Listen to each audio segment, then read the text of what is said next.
Pequenos, palavra de Deus, queridos, primeira carta de Paulo aos Coríntios, vamos hoje ao capítulo 12.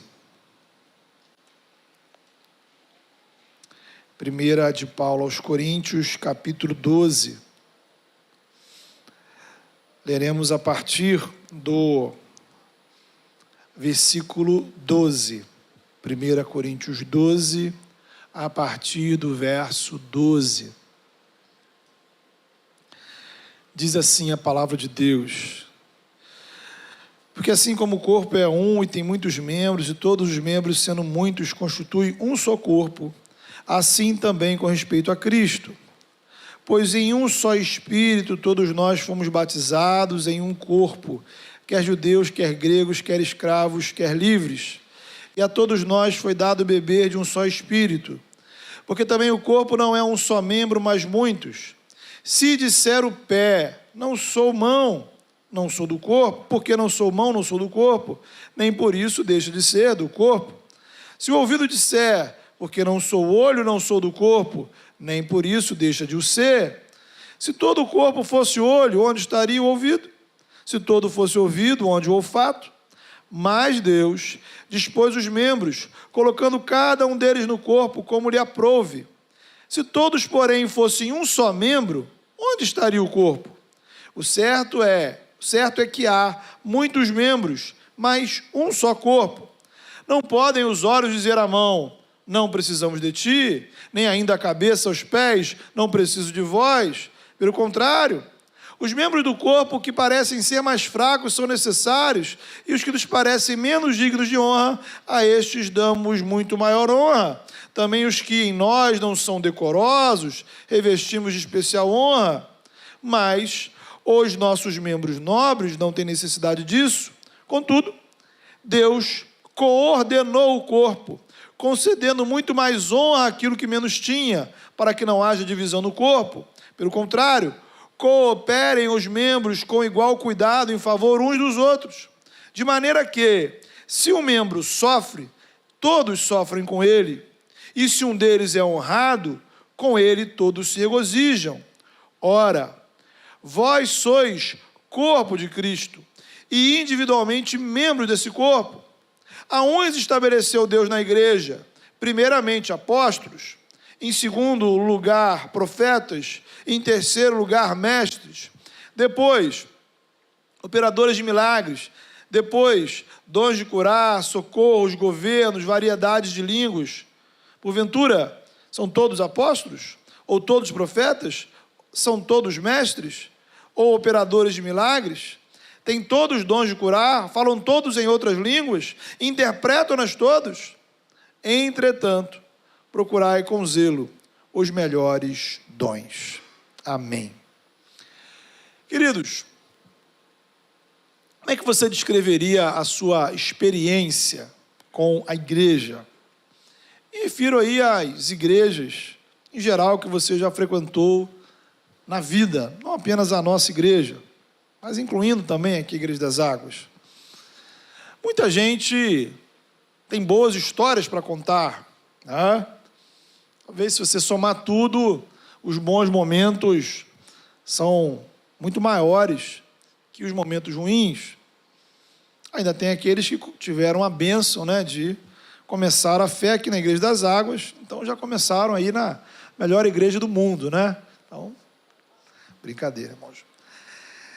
Infelizmente, porém, sabemos que essa experiência em relação à igreja, a caminhada na igreja, não é a mesma para todas as pessoas. Recentemente, uma irmã fez uma brincadeira aqui com a minha esposa, perguntando assim: Liz, você já visitou outras igrejas? Ou você tem visitado outras igrejas? O que ela quis dizer é que tem muita coisa estranha por aí, né?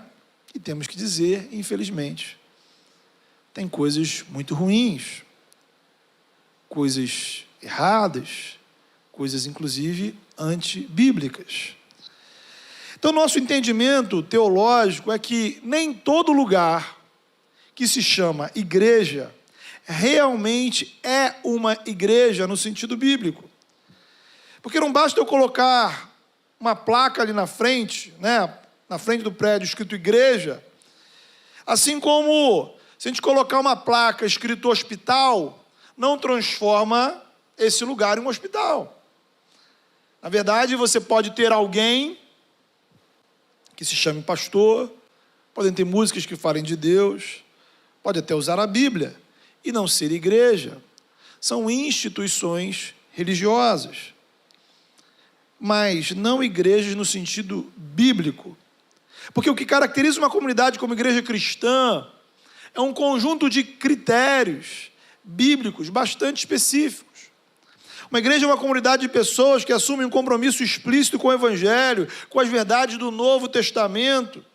E tudo que ela faz ou deixa de fazer precisa estar baseado na palavra de Deus. Então, não só podemos, como devemos avaliar os lugares que se apresentam como igreja, para ver se de fato são uma comunidade cristã, evangélica, bíblica. Note que o cristianismo tem 2000 anos de história, 20 séculos. E ao longo de todo esse tempo, uma série de documentos foram escritos, justamente para ajudar a identificar quais seriam as verdades principais da fé cristã.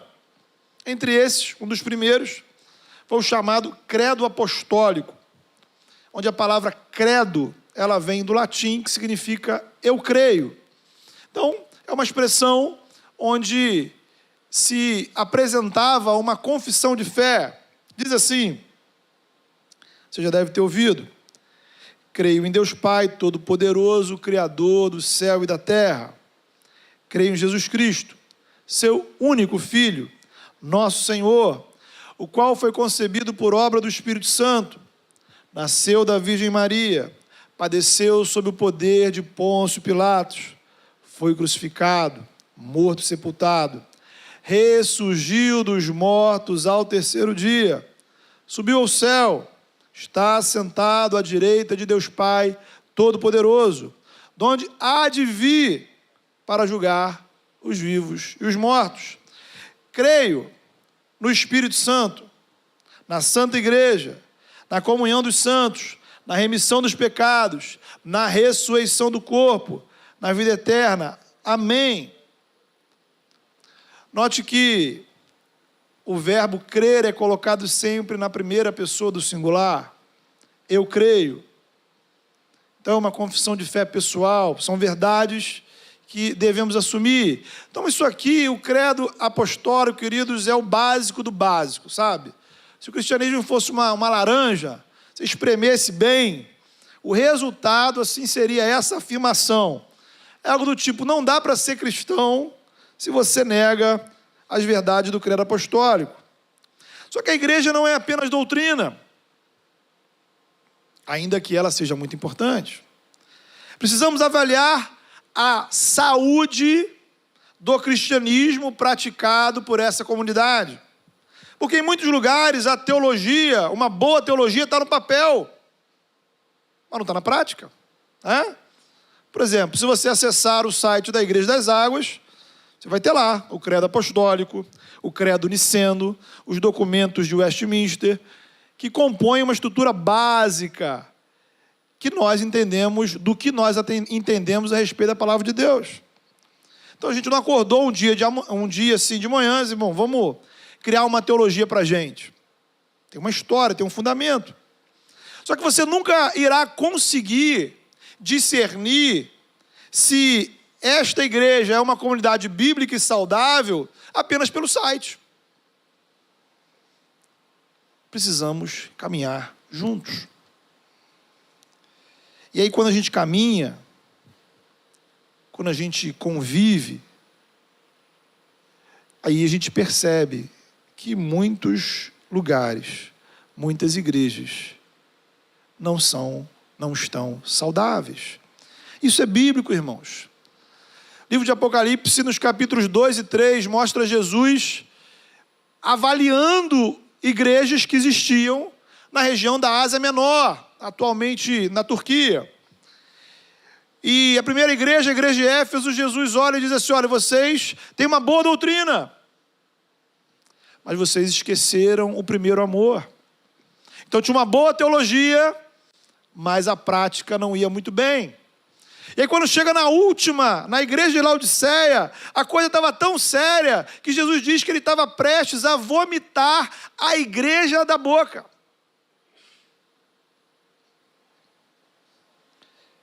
Se você pensar na quantidade de problemas que existia nessa igreja de Corinto, não dá para dizer que era uma igreja saudável. Então, Jesus avalia a saúde da igreja. E igrejas saudáveis se tornam doentes. Como é que a gente avalia isso então? Há parâmetros. Em primeiro lugar, o ensino. O texto que a gente leu, Paulo fala sobre dons espirituais e ele coloca que ele estabeleceu dentro de uma hierarquia os 3 primeiros, todos os 3, são dons relativos ao ensino da palavra. Então a gente começa pelo ensino. Tem igreja que fala de tudo, menos de Jesus. Então igrejas doentes, elas falam muito sobre o diabo, falam muito sobre maldição, falam muito sobre dinheiro, muito sobre cura, muito sobre política, muito sobre o pecado dos outros.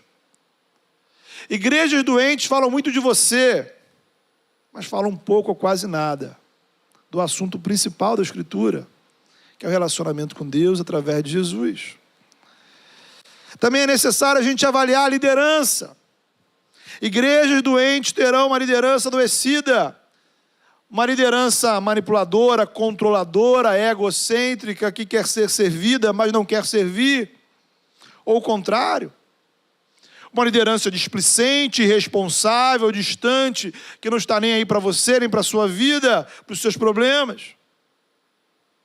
Qual é o padrão espiritual e moral da sua liderança? Também é necessário a gente avaliar as práticas dessa comunidade.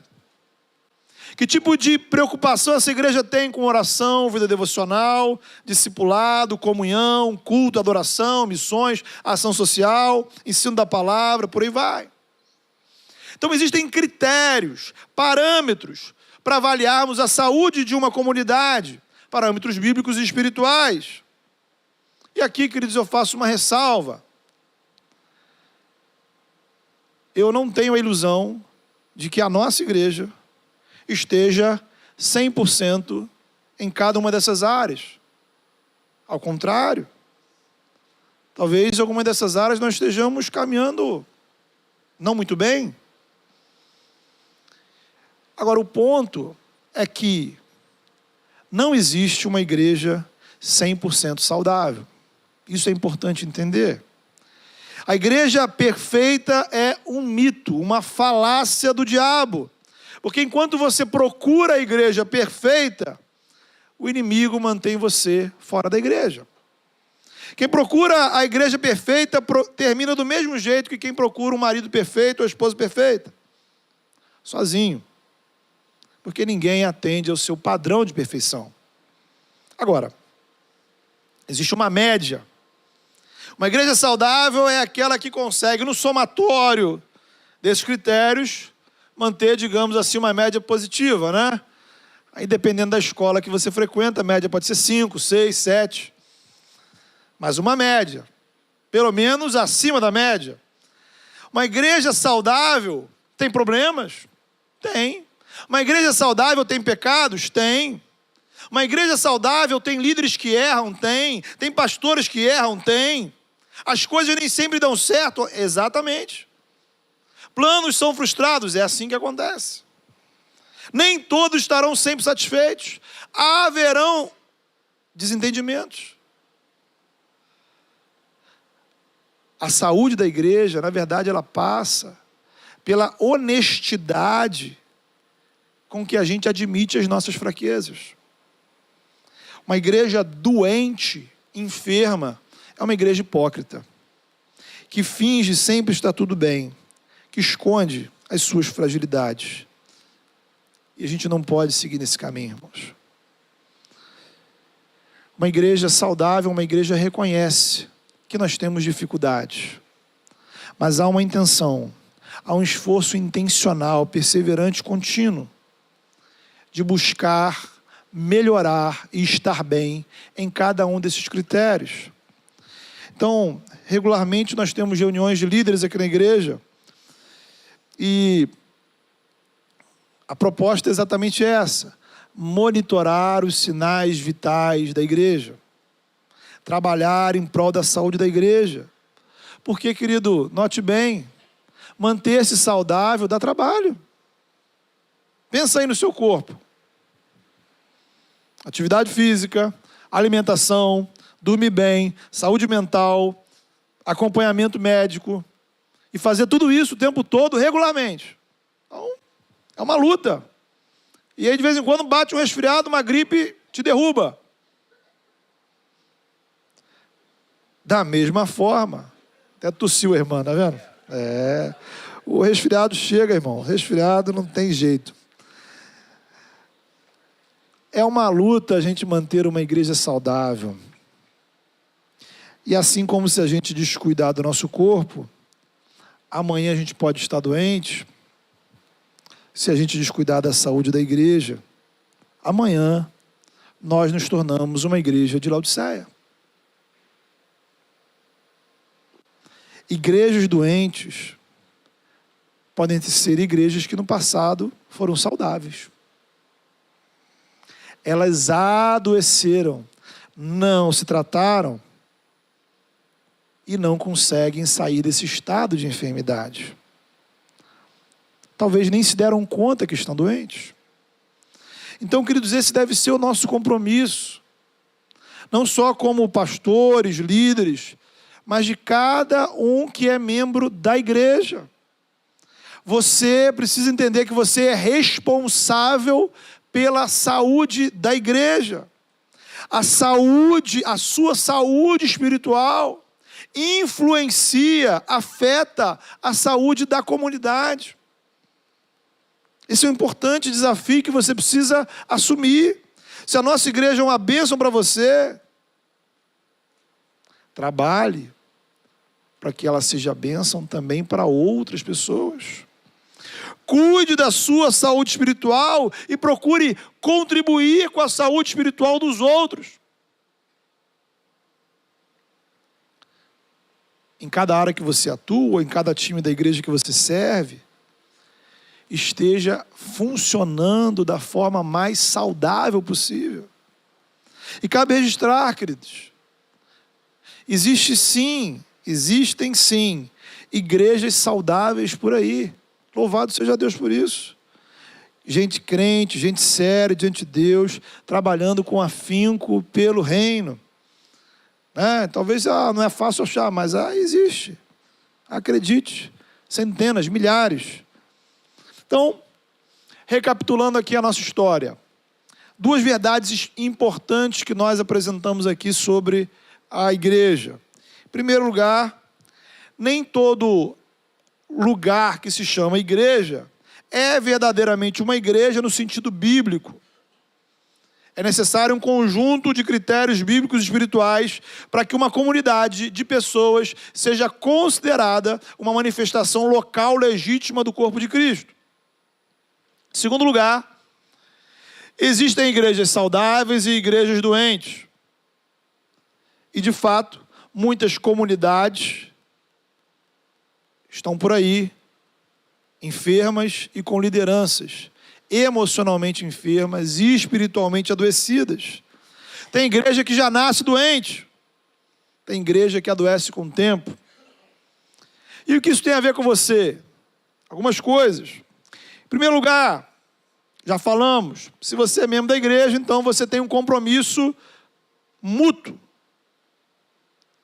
de lutar pela saúde da igreja, pela sua saúde espiritual, pela saúde de quem está ao seu lado, pela saúde dos irmãos, pela saúde de cada área onde você atua e trabalha. Em segundo lugar, independentemente de você ser da nossa igreja, de outra igreja ou de nenhuma igreja, você precisa avaliar a saúde da comunidade que você frequenta. Ore ao Senhor por isso. Peça discernimento espiritual. Compare o que você ouve com a palavra de Deus. Busque informações sérias, confiáveis. Converse com outros cristãos maduros, espiritualmente. Terceiro lugar, essa reflexão nos ajuda a entender um pouco o nosso passado. Talvez hoje, a forma como você vivencia a sua espiritualidade é resultado direto de experiências espirituais do passado. Talvez a forma como você encara a igreja no presente seja resultado dos lugares que você visitou, frequentou e fez parte no passado. Ou seja, uma igreja tóxica, com uma liderança tóxica, com um alimento estragado, vai ser um lugar que me intoxica. E aí você começa a entender melhor os seus traumas do presente. Inclusive, às vezes, o seu preconceito em relação à igreja.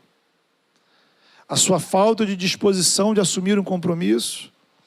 Muitas pessoas não querem mais ir à igreja por conta de experiências ruins que tiveram em igrejas. É como alguém que passou por diversas decepções amorosas e por fim desiste de casar porque não confia mais em ninguém. Isto é, os maus relacionamentos fazem você desistir de buscar um relacionamento saudável. Igrejas ruins fazem a gente desistir de acreditar que existe uma igreja saudável. Então, em certo sentido, a culpa não é sua, né? Você pode ser uma vítima de instituições religiosas que não tinham compromisso com o evangelho, lideranças e estruturas que estavam espiritualmente adoecidas. Pessoas e lugares que machucaram a sua alma e as feridas doem até hoje. Porém, e aí a gente chega no foco do ensino de Paulo aqui nesse capítulo, se você acredita em Jesus, se você acredita que Jesus está vivo, que Ele é o seu Salvador, você precisa entender que Jesus não está apenas lá no céu. Jesus está presente aqui na terra por meio do seu corpo. A igreja é o corpo de Cristo e Ele não tem outro corpo. Não existem dois corpos de Cristo. Há apenas um. Versículo 13. Ao sermos batizados, somos inseridos no corpo de Cristo. Então guarde uma coisa no seu coração. A igreja não é um lugar onde a gente vai. A igreja é uma comunidade à qual pertencemos. A igreja não é uma estrutura física. Não é prédio. Igreja é uma unidade orgânica, algo vivo, espiritual. A gente vem ao culto, vai ao núcleo, vai ao encontro dos homens, das mulheres, dos jovens, vamos às reuniões e programações que a igreja realiza, mas a igreja não é um evento, não é um lugar. A igreja é uma comunidade de pessoas, uma comunidade viva, de gente alcançada pela graça de Deus, batizada. É uma comunidade que se reúne regularmente para cumprir aquilo que o Senhor da igreja ordena. Nesse sentido, a agenda da igreja, a pauta da igreja, ela não é definida pela sociedade. Não importam as circunstâncias. A pauta da igreja, a agenda da igreja é definida pela palavra de Deus. Observe que a igreja é comparada ao corpo de Cristo, porque Cristo está vivo. Cristo está vivo. Nesse sentido, lá em Efésios, Paulo vai lembrar que quem comanda o corpo é a cabeça, e Cristo é o cabeça da igreja. De modo que existe um vínculo, uma ligação, uma conexão entre o Cristo que está no céu e a comunidade de cristãos aqui na terra chamada igreja. Não são coisas estanques, separadas. É a mesma ideia que o próprio Jesus usa, com uma outra metáfora lá no Evangelho de João, no capítulo 15. Jesus vai descrever a si mesmo como a videira verdadeira. E os seus discípulos são os ramos dessa videira. quando o ramo é quebrado, ele seca, ele morre. O que nos mantém espiritualmente vivos é a vinculação com a videira. Guarde no seu coração. A Bíblia utiliza diversas imagens para descrever a igreja, mas todas elas são comunitárias. Todas elas são coletivas. Igreja é corpo de Cristo, é família de Deus, é povo de Deus, é o conjunto de discípulos reunidos pelo próprio Deus, no meio do qual Ele manifesta a presença dEle. Aqui em 1 Coríntios 12, Paulo fala do corpo. E vai dizer que nós somos individualmente membros desse corpo. Veja o que ele diz no versículo 14. O corpo não é feito de um só membro, mas de muitos.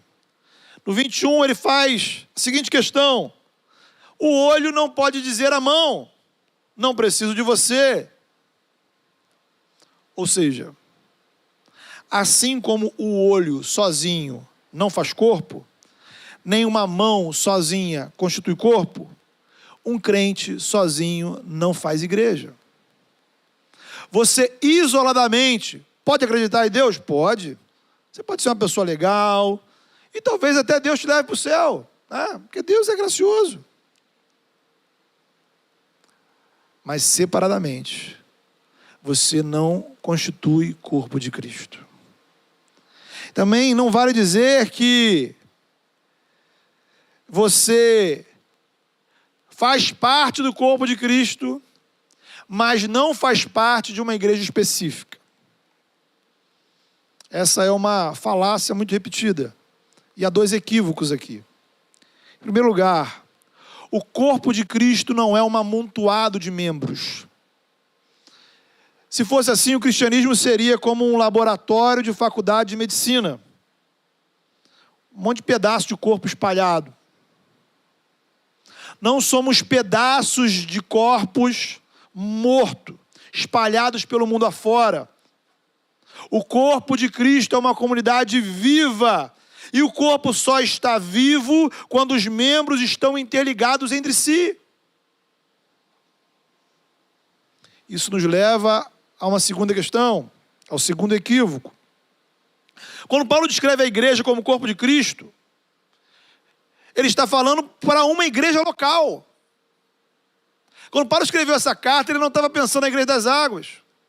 Quando Paulo escreveu essa carta, ele estava pensando na comunidade de crentes que se reúne na cidade de Corinto.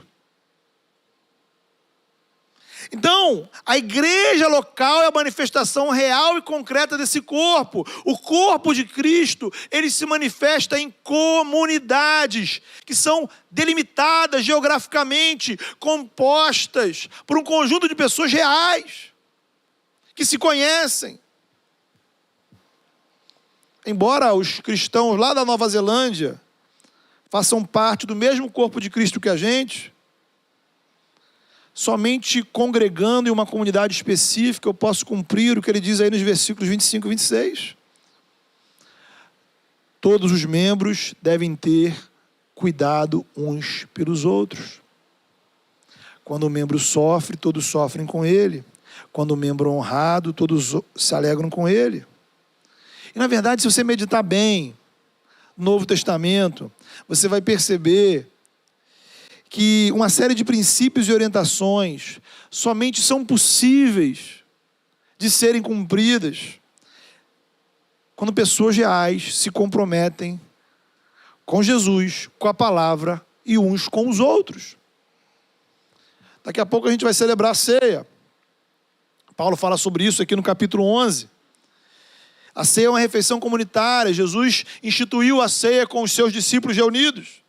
E justamente a igreja de Corinto, ela é criticada por cada um estar fazendo da ceia uma refeição particular. Ele vai dizer, quando se reunirem, esperem uns pelos outros. Porque o objetivo da ceia não é matar a fome, é celebrar a unidade do corpo de Cristo. Ele vai alertar, quem participa da ceia sem discernir o corpo, isto é, sem compreender a dimensão comunitária da fé, está comendo e bebendo para a sua própria condenação. Veja você o nível. E o que vale para ser, vale para o batismo. O batismo somente tem significado porque ele nos vincula a uma comunidade. Não há registro no Novo Testamento de ninguém se batizando. Batismo é uma coisa que eu faço sobre mim mesmo. Capítulo 2 do livro de Atos é muito significativo nesse sentido.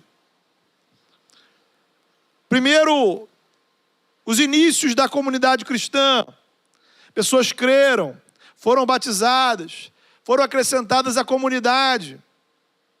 E elas passaram a perseverar na comunhão, a caminhar juntos, a orar juntos, a meditar na palavra juntos. Isso sem falar, querido, nos diversos mandamentos que o Novo Testamento nos traz sobre a reciprocidade cristã, o famoso uns aos outros. Orai uns pelos outros, exortai uns aos outros, consolai uns aos outros, perdoai uns aos outros. Estamos aqui 30 dias orando em favor da nossa irmã Tatiana, porque temos um compromisso de interceder uns pelos outros. Aqui em 1 Coríntios, Paulo fala sobre os dons espirituais. Essa noção de dons espirituais só faz sentido quando a gente compreende que a igreja é a comunidade sobre a qual o Espírito Santo foi derramado. Note bem, o Espírito Santo é Deus onipresente. Porém, apesar dele estar em todo lugar, ele foi derramado em Pentecostes apenas sobre a comunidade de discípulos, quando eles estavam reunidos. Cumprindo a promessa bíblica do Antigo Testamento. Deus não derramou o seu Espírito sobre as florestas, sobre os oceanos, sobre as grandes cidades do mundo. Sobre a comunidade dos discípulos, sua igreja, seu povo. Então a igreja é o lugar ordinário da ação do Espírito sobre nós. Não a igreja como prédio, como lugar, mas a igreja como comunidade, corpo de Cristo. Veja, os dons são ferramentas do fluir do Espírito. Para aqueles mais preocupados com a teologia, eu creio na contemporaneidade parcial dos dons. Ou seja, os dons existem, são bíblicos, mas Deus é soberano para concedê-los a quem quer, quando quer, sempre em conformidade com a sua palavra.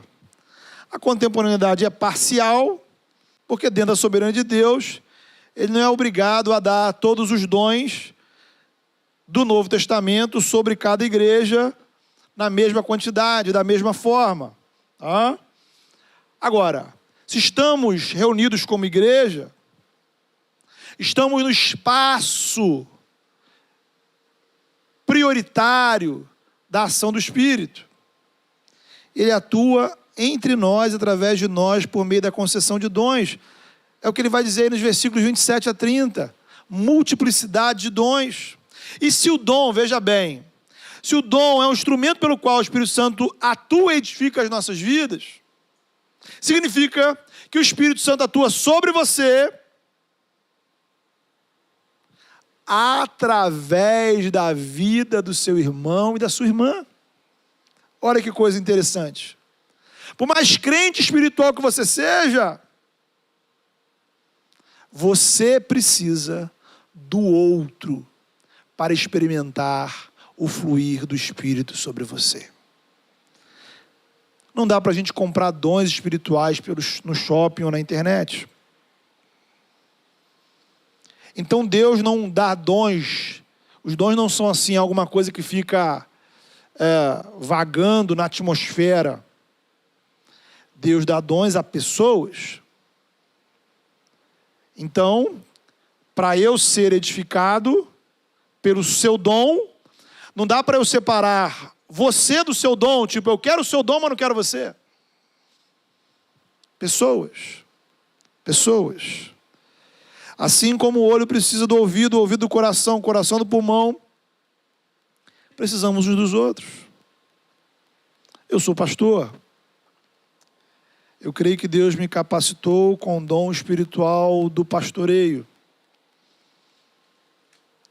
Isso não me faz melhor ou pior do que ninguém, apenas eu tenho um dom específico. Há outros dons.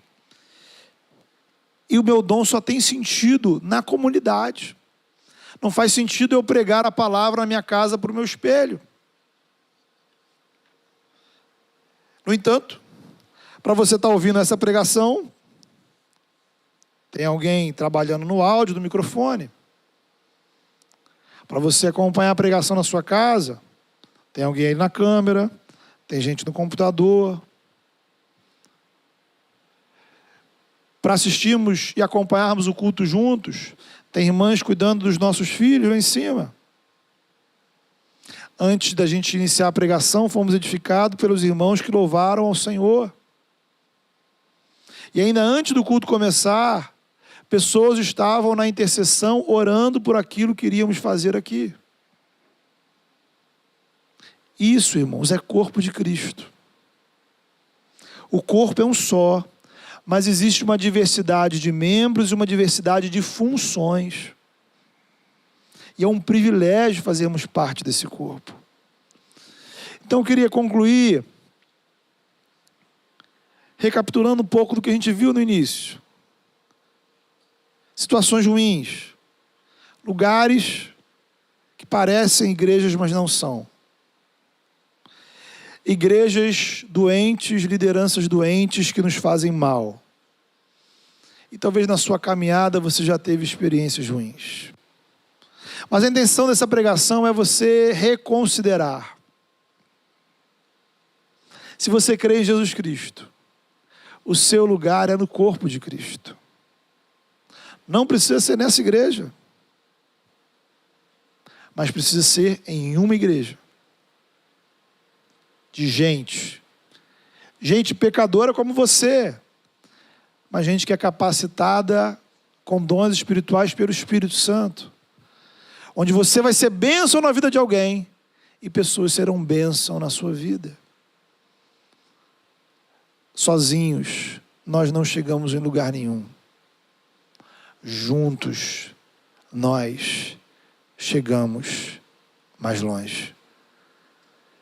O chamado de Deus para nossas vidas é caminharmos juntos.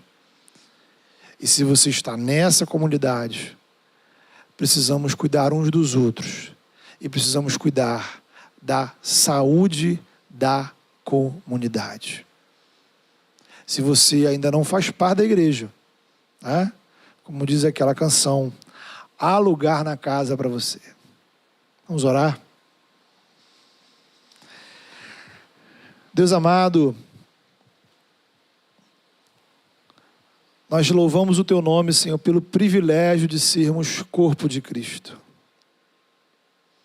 Nós louvamos o Teu nome, Senhor, porque é o corpo do Teu Filho, Senhor. É corpo santo, é corpo vivo, corpo no qual foi derramado o Teu Espírito. Corpo que é capacitado com dons, ó Pai, da Tua graça, dons espirituais. Corpo, ó Pai, que o Senhor deu a incumbência de testemunhar do Teu Evangelho nesse mundo. Não merecíamos estar aqui, não merecíamos lugar neste corpo, ó Pai, por conta dos nossos pecados, das nossas fragilidades, das nossas limitações. Mas em nome de Jesus, nós nessa hora, ó Pai, Te louvamos pela graça de sermos, ó Pai, inseridos no Teu corpo, ó Pai. Obrigado porque o Senhor nos deu um lugar na Tua casa. Obrigado, ó Pai, pela vida dos nossos irmãos. Irmãos que o Senhor usa, Senhor, para nos abençoar. Pessoas, ó Pai, que muitas vezes nós vemos e outras que nós nem percebemos, que são instrumentos do Senhor para edificar as nossas vidas, as nossas famílias. Louvado seja o Teu nome, Senhor, pelos nossos irmãos, por cada membro da comunidade, Senhor. Ensina-nos, ó Pai, a caminharmos juntos, a cuidarmos uns dos outros, entendendo, ó Pai, que nós precisamos do dom espiritual que há no outro. O chamado do Senhor para as nossas vidas não é a solidão, Senhor. O chamado do Senhor para as nossas vidas é sermos discípulos juntos. Pai, eu peço que Tu ministres ao coração nessa hora de modo muito especial. Daqueles, ó Pai, que foram machucados na caminhada, Senhor. Pessoas, ó Pai, que sofreram, que foram iludidas, manipuladas. Pessoas, ó Pai, que trazem ainda hoje no seu corpo, no seu coração, marcas. Eu peço que o Senhor derrame graça, Senhor. Que o Senhor trate feridas. Que o Senhor faça com que aqueles que são Teus possam redescobrir a beleza, Senhor, que é ser povo de Deus e ser corpo de Cristo. Pai, eu peço ao Senhor pela nossa igreja, Senhor. Ajuda-nos, ó Pai, a sermos uma comunidade saudável. Ajuda-nos a tratar, ó Pai, das nossas fraquezas. Ajuda-nos, ó Pai, a tratar dos nossos problemas. Sara, Senhor, as nossas feridas. E que possamos, ó Pai, para a glória do Teu nome, ser um lugar saudável, onde homens e mulheres encontram a Tua graça, Senhor. Onde homens e mulheres encontram a Tua palavra. Onde homens e mulheres encontram em Jesus Cristo. Ajuda-nos, ó Pai, a fazer da nossa pauta apenas a pauta do Evangelho, Senhor. Ajuda-nos, ó Pai, a exercer as nossas funções e ministérios com compromisso e saúde espiritual. Ajuda-nos, ó Pai, a estender a mão, ó Pai, para aqueles irmãos e irmãs que se machucam, que caem e que às vezes vão ficando para trás. Que não possamos desistir dos nossos, ó Deus. Dá-nos força, Senhor, para sermos suportes uns para os outros, ó Pai. Que a igreja seja lugar de restauração. Que a igreja seja lugar, Senhor, onde os caídos se levantam, Senhor, para uma nova caminhada. Em nome de Jesus, ó Pai, que os rios da saúde espiritual fluam sobre nós, ó Deus, trazendo santidade, trazendo purificação, trazendo saúde.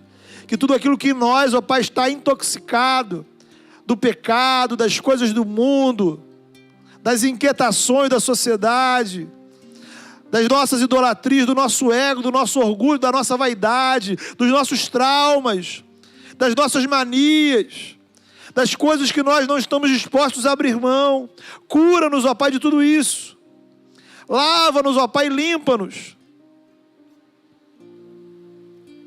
Para que sejamos instrumentos afinados do fluir do Teu Espírito, ó Pai. Que possamos entender o nosso lugar e o nosso papel no Teu corpo, ó Pai. Que possamos ter a humildade de reconhecer que o Senhor vai usar outros para nos abençoar. E que possamos ter a responsabilidade de assumirmos a nossa posição e, capacitados pelo Teu Espírito, cumprirmos a função que o Senhor nos designar, para a glória do Teu nome, para o crescimento do Teu reino. Em nome de Jesus, Teu Filho. Amém.